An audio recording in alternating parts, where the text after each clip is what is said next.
Cher Cyril Veillon, donc vous êtes appelé président du jury de la fondation de votre oncle, mais surtout ce prix que je crois que vous aimez personnellement et que vous êtes tout à fait impliqué dans les discussions, et je m'en réjouis au premier contact que nous avons eu tout à l'heure.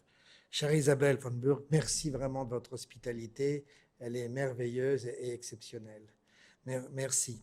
Et surtout, voilà, pour nous, c'est une occasion, et pour moi, de revoir notre chère Arundhati. Elle sait que, pardon, je parle français, mais je vais essayer de parler un peu anglais, mais enfin, je vais d'abord parler français.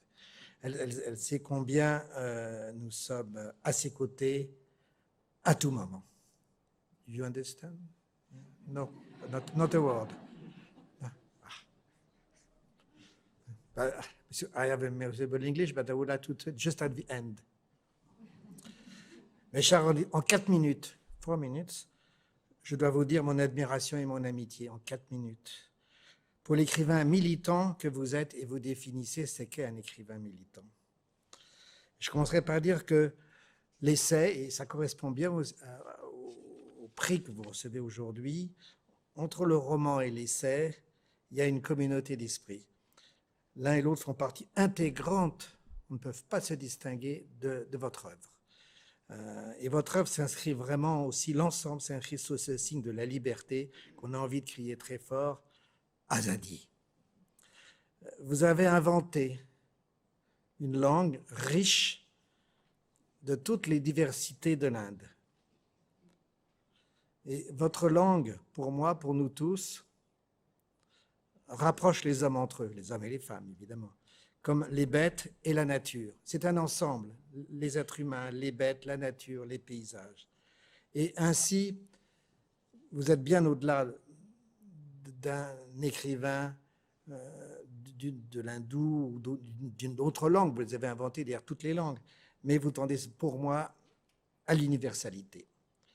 Et je dois saluer très fort votre bravoure. On vous suit de Paris sur ce que vous faites et on vous a reçu à Paris. Et vraiment, vous avez une bravoure que je n'ai jamais vue. Votre prise de risque est exceptionnelle. Et je suis toujours enchanté par la justesse de vos propos. Vous dites qu'un roman laisse à l'écrivain la liberté d'être aussi complexe qu'il ou elle le souhaite, de se déplacer entre les mondes, les langues et les époques. Et chez vous, c'est essentiel, cette complexité humaine qui permet justement de prendre du temps et de la décrire à travers autre chose que ce qu'on attend.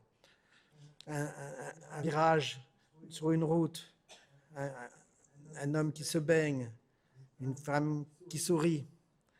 C'est ce qui vous permet aussi d'avoir cette richesse, cette complexité. Et la fiction et l'essai sont un moteur qui renforce votre talent. Vous dites du reste, la fiction rejoint le monde et le devient. Et je trouve cette formule très juste. Avec votre cœur séditieux, avec Azadi, vous êtes aujourd'hui, pour moi en tout cas, l'auteur qui incarne le mieux l'héritage de la littérature engagée, parce que vous êtes aussi dans la littérature la poétique, la liberté, et loin des orthodoxies morales et des manières du temps. Vous vous méfiez des manières du temps et vous écoutez à la fois ce que vous ressentez profondément et vous nous le faites ressentir. Au début, j'ai pensé à Giono avec son refus d'obéissance, à Heinrich Mann avec de la haine, à Albert Camus. Et en même temps, vous nous portez toujours ailleurs, dans un imaginaire qui est extrêmement présent pour nous. Et je voudrais souligner le fait que à chaque fois, vous êtes comme un violon aux cordes tendues. Vous ne renoncez jamais à intervenir. Pour vous, l'abstention relève d'un silence coupable.